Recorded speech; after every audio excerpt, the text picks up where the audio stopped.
Hey, where'd you go? Hey, Joseph, where are you, man? Let's see. Let's get in here. Let's go here. Let's go here.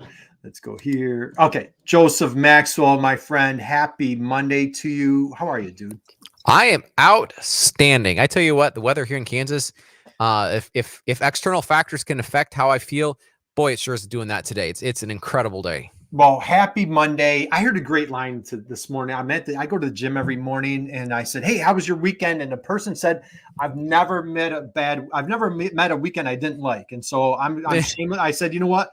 I'm shamelessly stealing that line. I've never met a weekend that I didn't like." So what a great weekend. A little football. Fall is starting to kind of like sprinkle out there. That's right. You're That's a right. sports fan. You got baseball, all sorts of fun things going on. Kids are back to school. Joseph, you are a fierce advocate for e-commerce. We've got a ton to cover. So we're not, man, dude, it's all business today. We're going to dive right in. We got Tell a lot us to a cover. little bit about yourself. You're the founder of SwiftOtter. Who is SwiftOtter? How do you make the world a better place?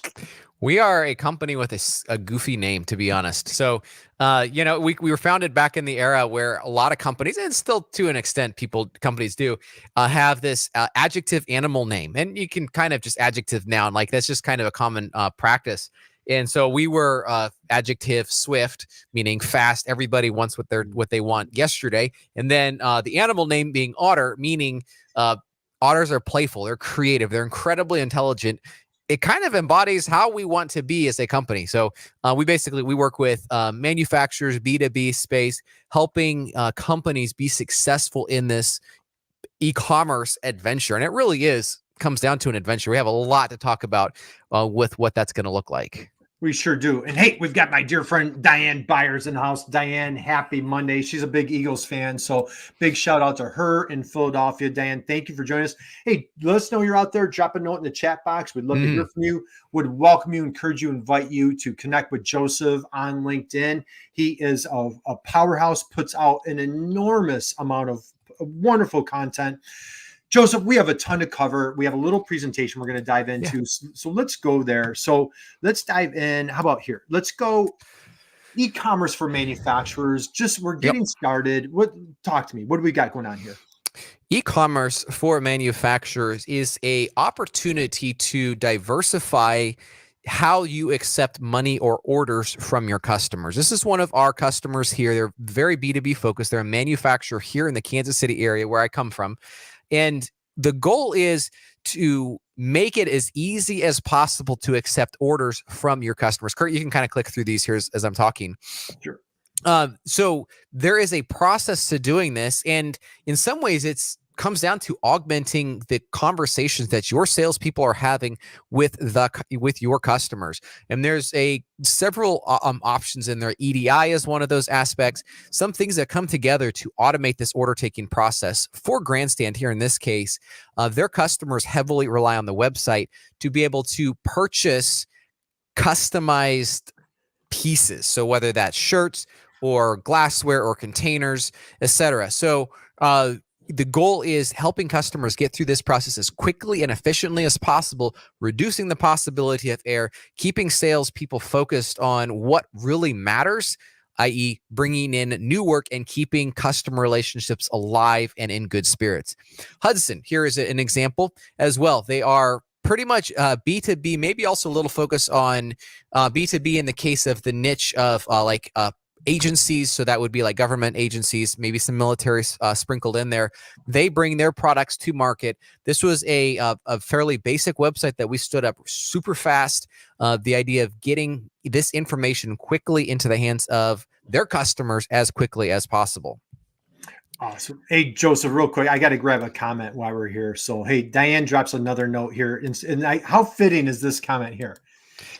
You said Swift stands for lickety split. So now she thought it was for Taylor. Now, being that you're a Kansas City Chiefs fan now, are you a huge Taylor Swift fan as well? Me personally, not as much, but I know plenty of Swifties. And Taylor kind of invigorated the whole Swiftie thing here in Kansas City. So with 87 and Kelsey and all that good stuff, I'm guessing Kansas City is kind of a hotbed when it comes to Taylor Swift fan club. Like it is alive and well here. So that was an inadvertent association there, but I've been called a Swiftie plenty of times myself. Now, you know what, Diane, I'm going to say this. Joseph created Swiftie before Swiftie was even cool, right? Do I have that right? You know, that's probably about fair. Yeah. I actually don't know when she started her music career, but I put my name down 2012. So there you go. 2012. Might be close. Might be close. Yeah. So anyway, I digress. Thank you, Diane, for the comment. Let's keep the party rolling. What do we have here next? Yeah, so this is a product page for Hudson in this case. And one of the big benefits to helping your customers be able to purchase from you is to be able to give them these options. So in this case, we have the option of what color. And I don't remember if size. Can you drop the comment, move the comment off the screen there? Oh, my bad. My bad. Yeah, I wanted to make sure. Yeah, so then we have quantity. So in the case of with e-commerce, we can put multiple options, literally a product configurator. Very basic in this level, but it's e-commerce, it's technology. This can be massively extended out here per the need, the requirements, whatever, as we go forward into the future to make it super fast, super easy for your customers to be able to purchase from you. Yeah, this is great. And so, for our manufacturing friends out there, and we can dive in, because if you're a custom manufacturer, you're like, hey, wait a minute, I don't have that finished good. There's a lot of opportunities here, but we're diving into, again, I think the big thing that Joseph's hitting on is how do you make it as easy as humanly possible for somebody to buy from you? How do you remove that friction? Absolutely. Yes.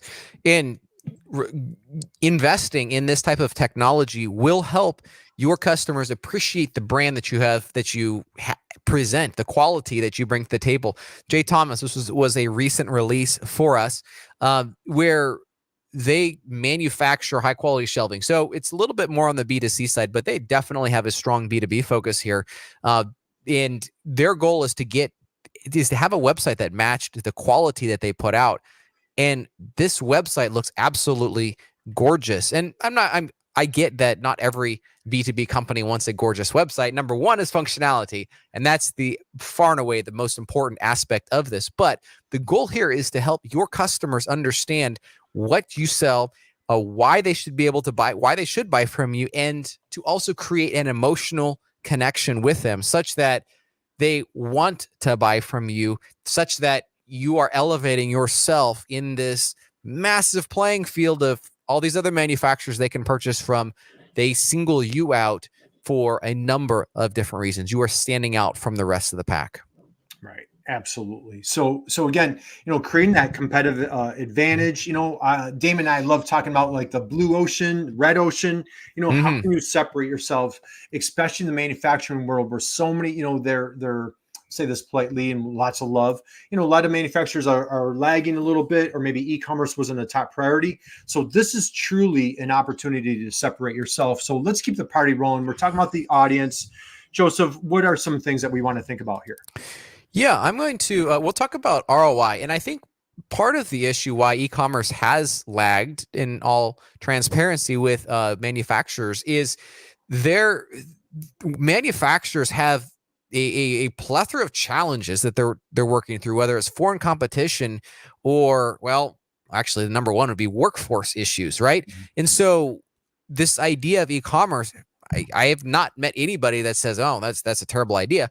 What it is it's kind of gets bumped down the priority list just because there are other seemingly bigger challenges. And I think in this case here with e-commerce, in fact, we're going to talk about here in a little bit how it's actually going to help a segment, not at all across the board, your workforce issues, but it's actually going to help a segment of that in this case. So the first part of the conversation we need to have is who is going to use your e-commerce website. And we're going to talk about what e-commerce is, what it means. There's maybe some ambiguity there. But the first thing is who we target. And once we look at who we target, we can look at what e-commerce is going to look like for these people. The first thing that we often think about when we think of, we're going to do e-commerce, is try to get as much new work as possible. So we're going to put a website out there. We're going to put an order of these products on there. We're going to get orders, and we're going to grow our business this way. And I think that is fundamentally a challenged perspective as far as looking at this picture.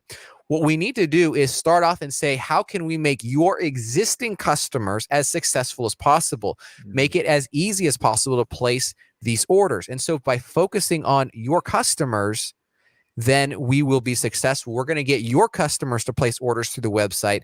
And of course, on the edges, we're going to have new customers finding your website through good search engine optimization, maybe some paid media in there. But the goal is to focus exclusively on your customers.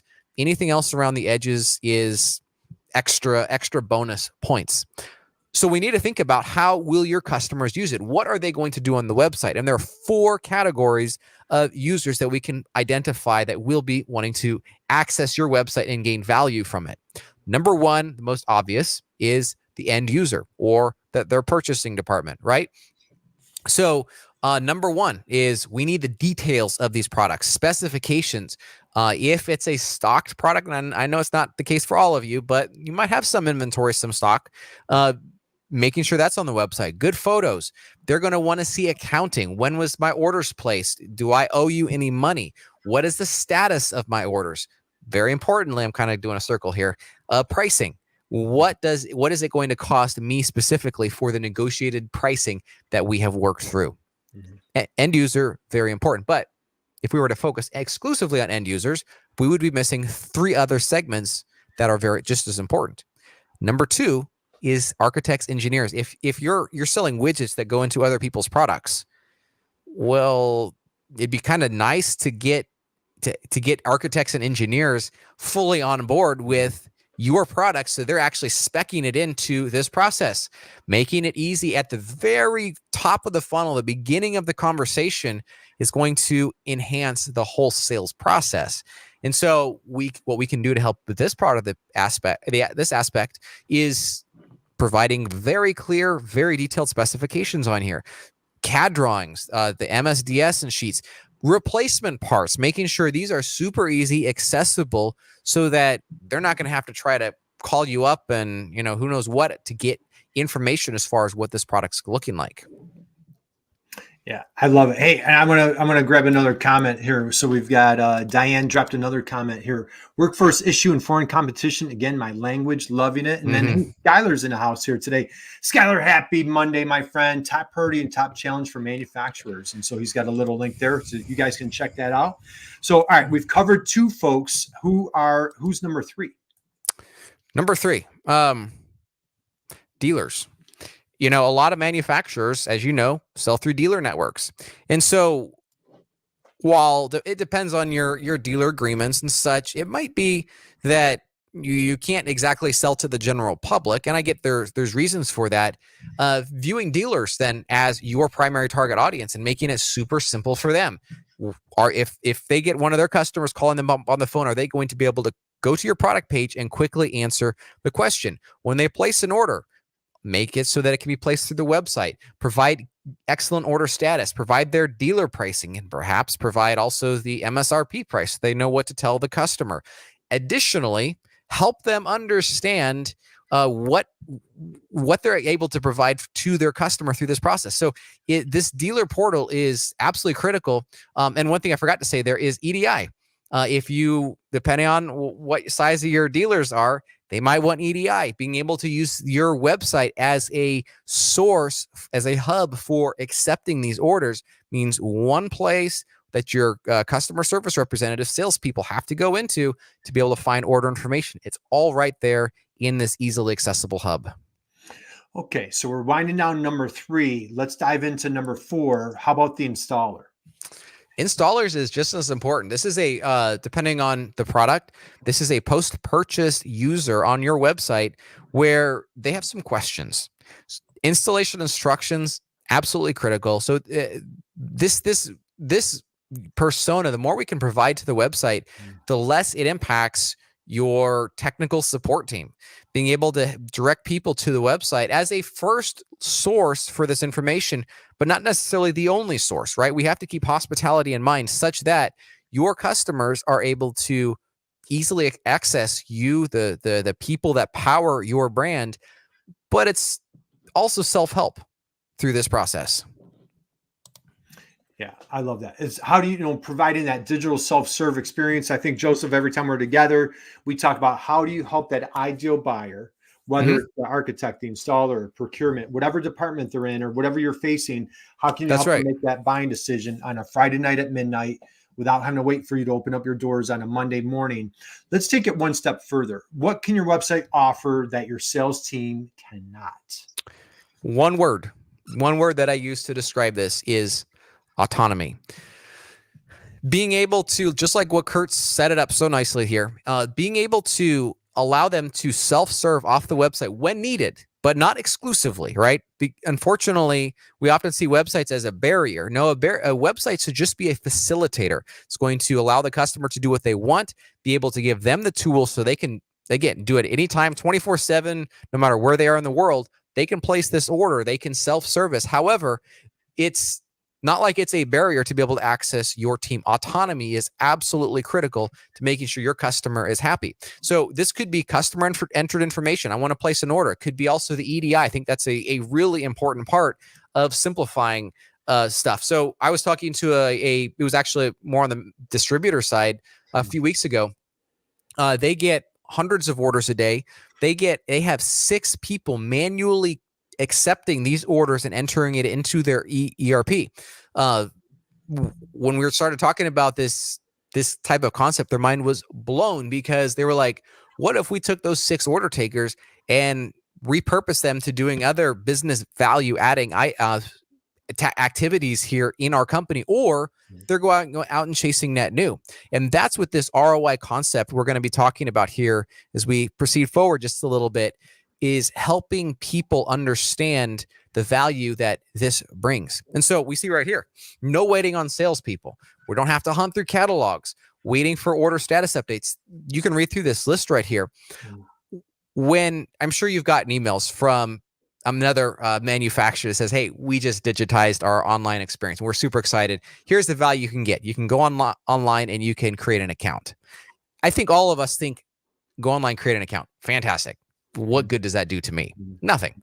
It's actually a benefit for the manufacturer themselves, being able to track and keep everything associated with each other in their ERP.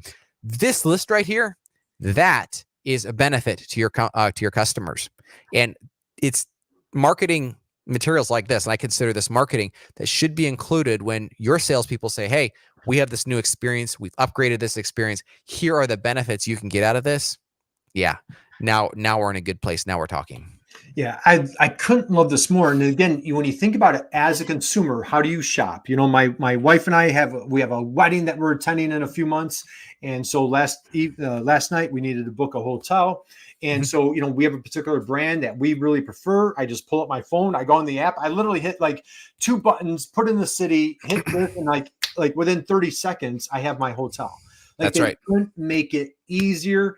I shamelessly probably, maybe I could look other places. Maybe I could try to save $10 or $20 here looking at other places, but they just make it so simple. They've created a loyal Raven fan.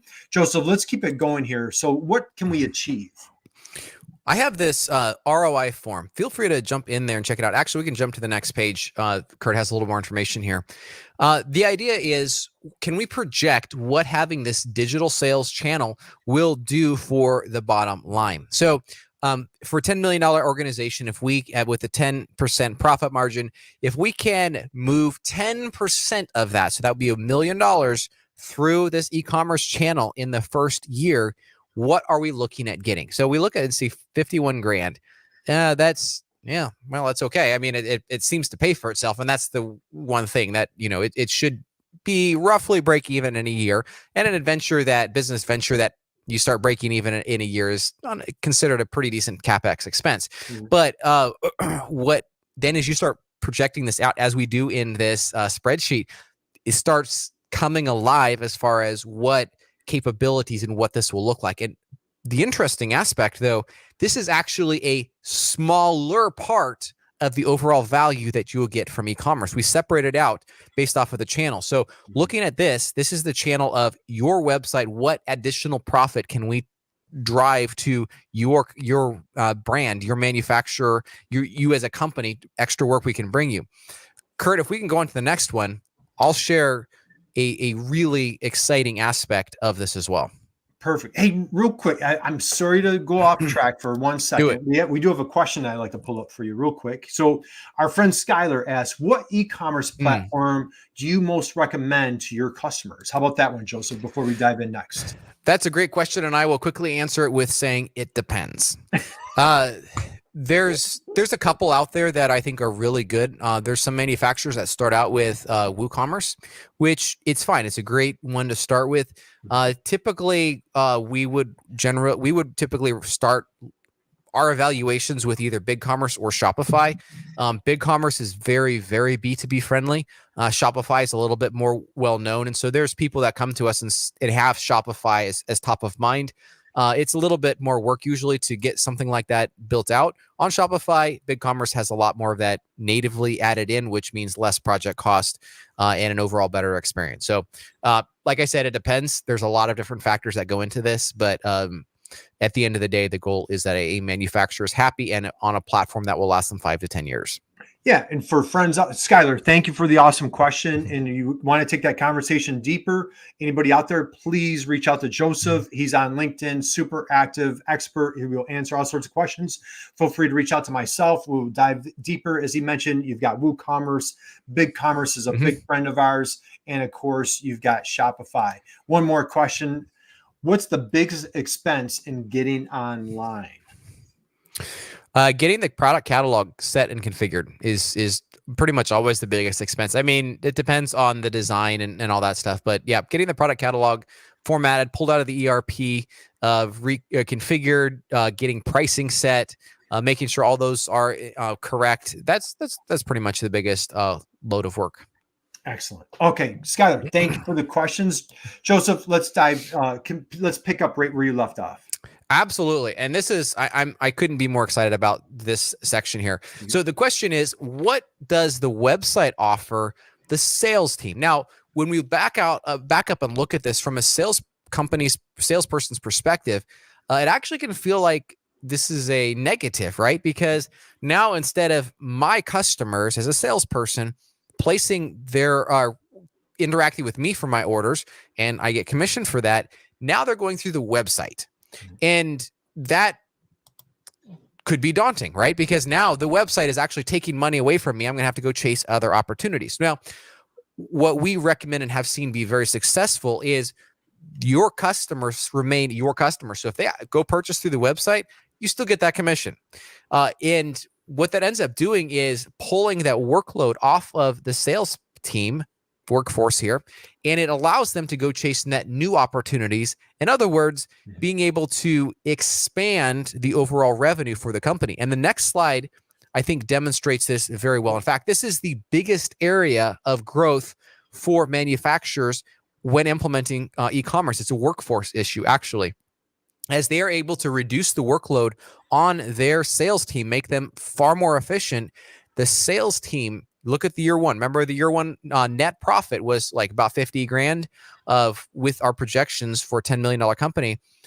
On that same company, as we are able to reduce the load on the sales team and allow them to go chase new business, 150 grand projected first year on this new way of working as we push 10% of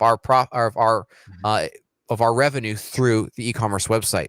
That now net 200 grand of extra revenue this year, profit is incredible. Yeah. And it exponentially increases past that. Let me put it that way. I couldn't agree with you more. And hey, Joseph, have you heard about my mom's favorite book? My mom has a favorite book. It's called Stop Being the Best Kept Secret. That's right. Written by her favorite son. So anyway, that was just a shameless plug. But in that book, Stop Being the Best Kept Secret, there's a chapter, how do you scale your company with e-commerce? And the great thing is as a manufacturer, when you're not adding major CapEx, everything is a variable expense as you grow your business. I couldn't agree with you more. And again, what you have here, just kind of recap, you're showing, profits sales that are going right into the bottom line, creating net profits, all net new. And as you point out here on that threat side for the sales rep, you're showing, they can go out instead of being the order taker, now they can go out and keep building their business and be better salespersons.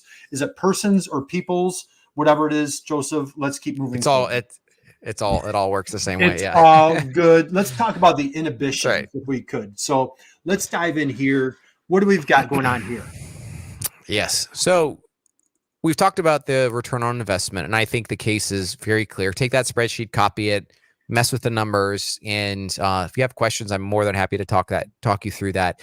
But there's still some inhibitions, some challenges as far as what this looks like, and I think the most common inhibition is this is too big of a project.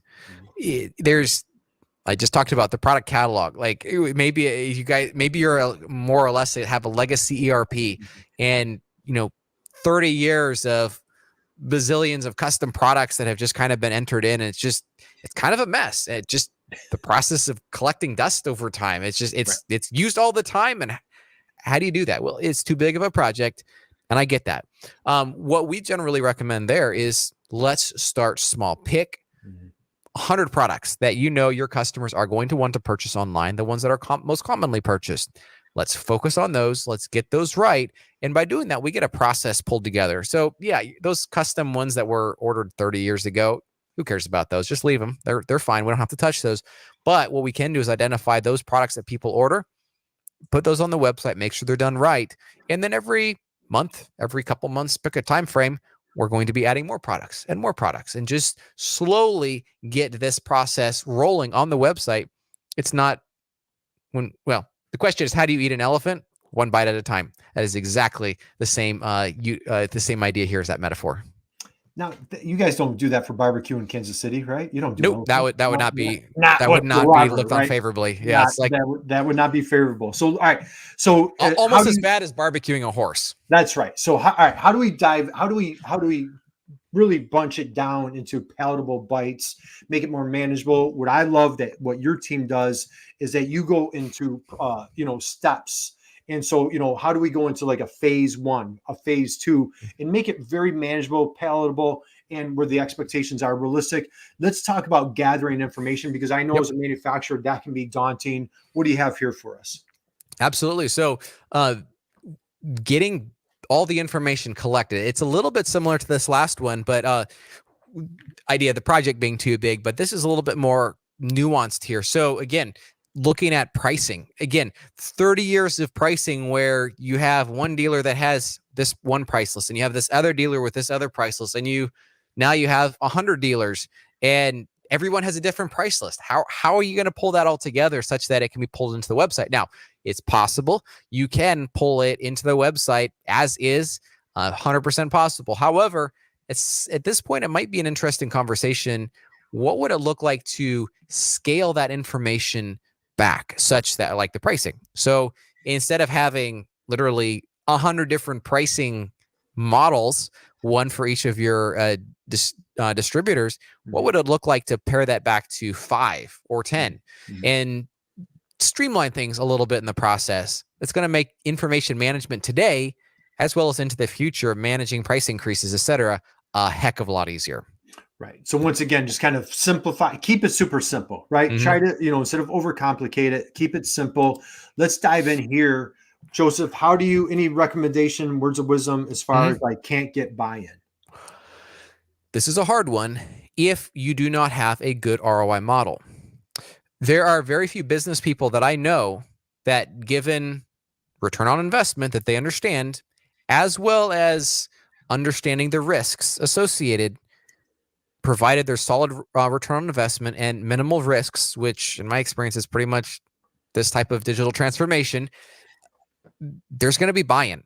The issue is that there's no buy-in if there's no ROI. And if it's just like an expenditure, like what manufacturer or company nowadays just has money to throw around at an experiment, versus something where we have done the homework to be able to say, this is what we're looking at, and here's how we came to these conclusions. Nobody has a crystal ball, but at least we can do some homework to be able to figure out what works, get the buy-in. It's actually fairly straightforward. Well, all right. Fantastic tip. Now, question for you here. Okay. We have a slide here. It says corporate views the website like a CD-ROM. Now, so for folks of a certain age, they're probably asking, what is a CD-ROM? So Joseph, what's going on here with this slide? Yeah. So I remember back in the old days where the where Windows XP came on a CD, and like, it was one of those little things about You're 5 inches. You're not old enough for that, I am are you? That was like 100% old back enough. in my day, my friend. I So, remember it. Or Photoshop or Office. Long stories there. But so the biggest issue with those is, let's say you're a program manager at Microsoft and you have this new release you're going to put out. Well, you do lots of testing and all that. And you say, someday you have to say, pencils down, we are shipping this code. Well, inevitably, there's going to be problems. It's not going to be a perfect delivery. There will be bugs in there. So now how do you get those new updates out there? In the old days, it's incredibly expensive to print up another round of CDs, incredibly expensive. So you have to be very careful. And so treating a website as that is problematic. Well, we're not like that anymore. Be able to update a piece of the design or change some functionality. We're talking tiny amounts of effort, generally speaking, getting that out there. And so, yeah, I'll just leave it at that. I have another aspect. So the goal is here to take a bulldozer to these challenges, these impediments, and achieve success and make this a really valuable part of your manufacturing organization. Awesome. All right. So, Joseph, let's go here for time. Let's dive in. Let's go into one more aspect. We've got the plan. Let's dive into the plan. So now it's baseball season. Now it is MVP. Now we're typically thinking, what are we thinking here with MVP? Most valuable players, typically what you hear, whether it's, I don't know, Jalen Hurts did pretty well. I feel like he was the MVP candidate here recently. There's Mahomes. Oh boy, who was MVP last year on the football side? I don't remember. So we think of that, but here is really what I want us to think about is the minimum viable product. Now, when we think of minimum viable product, we often think it's crap. We literally think it's worthless because we are thinking of minimum product, and we forget that the word viable is in there. Viable means it has to be usable by your customers. Customers have to be able to find products. They have to be able to make purchases.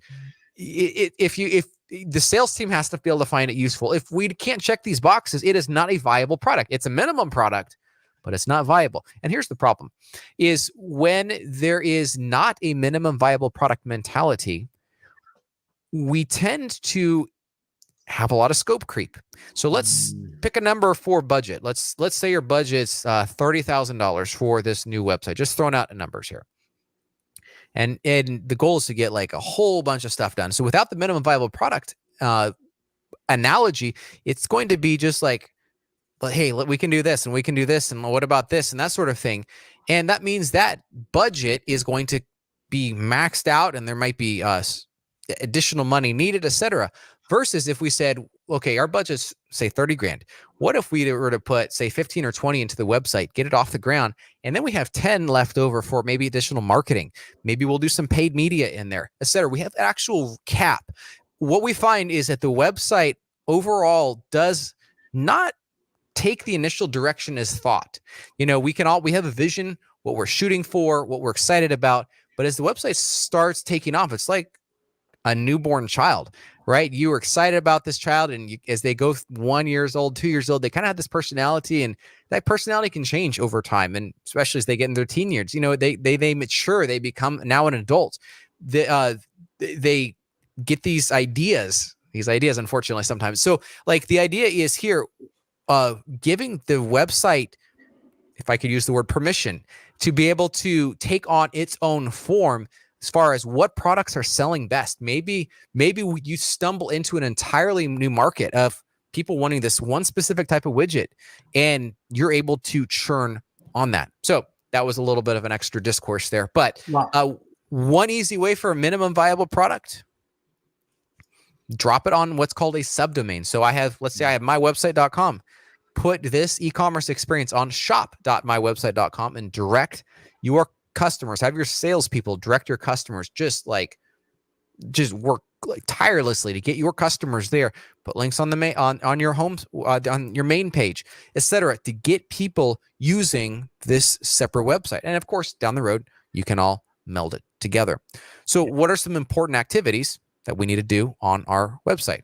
A couple comments for you real quick here, Joseph. Great, So we great, got great. Diane says, hey, viable, the word of the week. And she also drops a comment, staying current with customer needs, technology and the times is critical to success. Could not agree more, my friend Diane. Thank you for the comments here. Those were super talk about viable. Well, hey, speaking of viable, let's go here. We'll pull this off the stage and let's go back here. Okay, what are some of the elements? What are some characteristics that we're talking about, Joseph? Yes, so we need to be able to help customers get a quote for their product. That's very important and common in the B2B space. We talk about eCommerce, being able to have them come back quickly and reorder, especially if these widgets are used on the production line.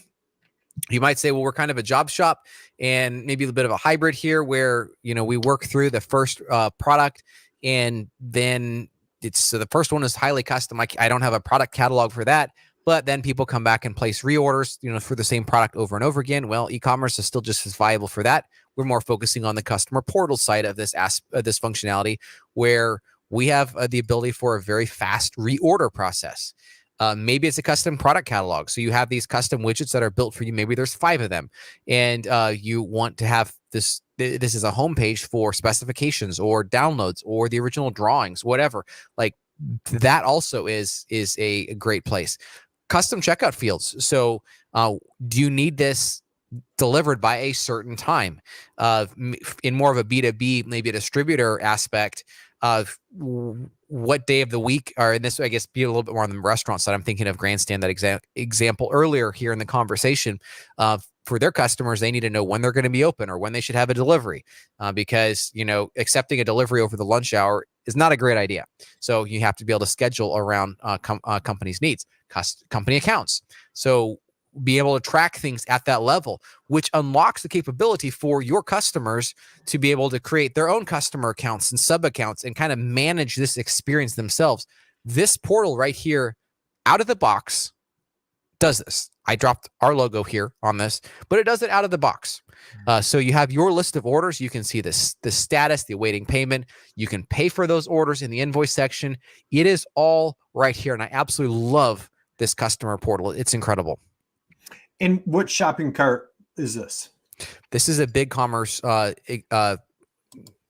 shopping cart. Yes. BigCommerce. Okay. So for our friend Skylar to ask earlier about shopping carts, this is a BigCommerce example. How about That's right. Same thing here?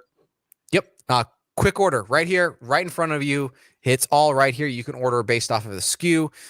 Quickly pull that out based off of the previous orders you've done. Just literally a couple of clicks right here, easily able to access that. Here, you're able to add your new customer accounts and give them permission. So maybe you don't want somebody actually placing the final order, but they can tee everything up, get it ready, and you just do a quick approval. All right here, fully accessible. So at a very basic level, this is what a product page looks like. We already kind of showed this to you earlier. Out of the box, just native. But from a configuration perspective, this is kind of a next step. And there's like 50 steps beyond that from product configuration. Help your customer be able to answer those questions themselves. Walk through this process such that sales is minimally involved, but they're there when they are needed. These are some examples, again, of additional product configurators, all accessible, all able to be knocked out such that you're making this process easy for your customers. Yeah, I love it. And I'm going to jump ahead a little bit here, Joseph. So, I think the big takeaway one thing that, I've learned from you that you do an amazing job preaching is like, how do you make that emotional connection? And whether we want to, even the most stoic engineer that has no emotion, every decision is still based on emotion. That's right. What do you want to share here? How can we set ourselves apart? Is really what it comes down to. So yes, if we're in the U.S. manufacturer, we have that as a positive. But then some people might say, well, U.S. manufacturer can be more expensive. So okay, maybe that's a net neutral there. So we need to be looking for how can we establish ourselves as unique, as individual. And I think an emotional connection is absolutely critical to that process. In our experience, and based off of the studies we've done, the About Us page is the number one clicked page from the homepage. So if you're on the homepage, the number one page the page people are most likely to click on is About Us. Why? They're excited. They're hungry for this personal connection. Website can be this blank wall. It's static. It's technology. It's non-human. But as we infuse, call it humanity, into what we do on our website, it creates that emotional connection. So here is an About Us page with smiling faces. So you're working with a salesperson. I mean, I don't think it's creepy. It's just like, hey, who am I talking to? And people go to the website. I'm serious. And they say, who am I talking to? Oh, it's this person. They're smiling. It's a friendly face. And some companies go so far as to put like their hobby or the favorite book they've read or that type of thing. It's like introducing this person that you're talking to. And then you go down the rabbit hole of saying, oh, well, who's this person? Who's this person? And you develop this emotional connection. Kurt, I'm going to ask you to go back a couple slides to where it says the value proposition. You don't have to show the yellow value proposition slide. But this is another very important aspect of setting yourself apart. Instead of assuming when a customer comes to your website and just says, oh, here's why I should buy from them, tell them why they should buy from you. Tell them, be explicit, upfront. In this case, ships in 10 to 15 days, need custom sizing, design help. These are pieces of a value proposition. We can go further. And ideally, this is boiled down, put on the product page, put on the home page. But these are reasons why you should buy from us. This is reasons why we are better. Make it clear as day. Spell it out for your customers. They're not having to go say, oh, why this company versus this company? Tell them. Make it quantifiable such that they're like, yeah, I agree. I see your proof. You are absolutely better. And thus, I have an emotional connection. I see on paper why you're better. I'm going to give you my business. Yeah. Couldn't love it more. Agree with everything you just said. The about section, just so critical. Let people know who you are. People do business with people. If you don't have information, it really, you've completely missed an opportunity to create some type of a relationship or establish 1 ounce of trust. Because That's by right. showing nothing, it's like, all right, well, what are you hiding? And then I love all these aspects that you've talked about proof, that social proof. That's why LinkedIn, that's why social media, that's why videos like this is just so important. And the last thing that I want to really kind of highlight that you just shared, like, what are your core strengths? How do you make the world a better place? Shamelessly, unapologetically say like, hey, and my dear friend Diane, she's phenomenal at this. Talk about like, how do you help your customers move the needle? We do X and we want to do X for you. So Joseph, absolutely love it. Let's start winding down here. You've got a couple wonderful programs here going. The B2B Manifesto. Are you ready? Do you want to share what's going on here? Yeah, actually I have one right here. So this is the book that we've put together. It's almost as good as Kurt's best kept secret book. Almost. I'm not going to say it's quite as good. I'd be lying to say that. But the idea here is what does B2B look like, and how can you scale it? Because over and over again, it's like the conversation we have is, what's next? I mean, I have a website. What do we do after that? And so this gives you a roadmap to make you look super good in front of your leadership team, saying, hey, we're going to do this. We're going to go here. It gives you those next steps and make your life a lot easier. Well, absolutely love it. So go ahead, grab that QR code right there. And so Joseph, super excited. And it just came out, correct? That one's been out for a little while. The digital transformation one there on the right, this one just came out. And the idea here is focusing on manufacturers and what does this process look like to get going with the digital transformation. So we talk about the process and is e-commerce a good fit for you? If it's not a good fit, like, don't go there. There's no reason to spend any money on it. But this talks about helping you understand the case and how you can achieve success through e-commerce for your brand. It packed full of information about that. Excellent. All right, guys, grab that QR code while it's still up there. Joseph, best place for folks to connect with you? LinkedIn. Shoot me a connection there. feel free to send me an email, joseph@swiftotter.com. And yeah, it's been an absolute pleasure, Kurt, being on here with you. Thank you. Make sure to connect with Kurt. I'm guessing if you're watching, well, I also have it streaming on my accounts too. So if Kurt Anderson, absolutely incredible person when it comes to understanding manufacturers, their needs, helping them be successful. And yeah, super excited. Thank you for having me on here, Kurt. It's been an absolute pleasure. Absolutely. I have one last question for you, my friend. So entrepreneur, longtime entrepreneur, you've been around on the block for a few years here, and man, you're doing phenomenal work. Just really admire, I've gotten to know you, your team. You guys just do things with integrity, very passionate about helping your clients. As you started out your e-commerce journey, e-commerce and entrepreneurial journey, what was the best business advice that you've ever received, or best business advice that you'd love to pass on to maybe a younger, newer entrepreneur out there? Best business advice that you'd like to share? Focus. Drop the mic, my friend. Drop the mic. Focus. Do you want to elaborate on that? Yeah, I mean, as our focus splits, and unfortunately that's natural in business, because we have these new shiny objects that pop up, and some of them are good, some of them are not, but it's the diligence to come back and axe those that are not good, the areas that are not profitable, or are sucking up our time, and there's just no long-term value. It's about being able just to start saying no to some of that stuff. So that idea of constantly focus on one thing, knock it out, then work on to another thing. And of course, you're going to have some maintenance of that over time. But as you do that, you'll be scaling your team, and you will be able to continue this idea of focusing. Well, I love it. I have a little thing. I say, how do you fiercely and ferociously focus on being your best self and just keep going out there crushing it? That's Diane right. has a couple comments here. She says, focus for us right there. Diane, thank you for your comments today.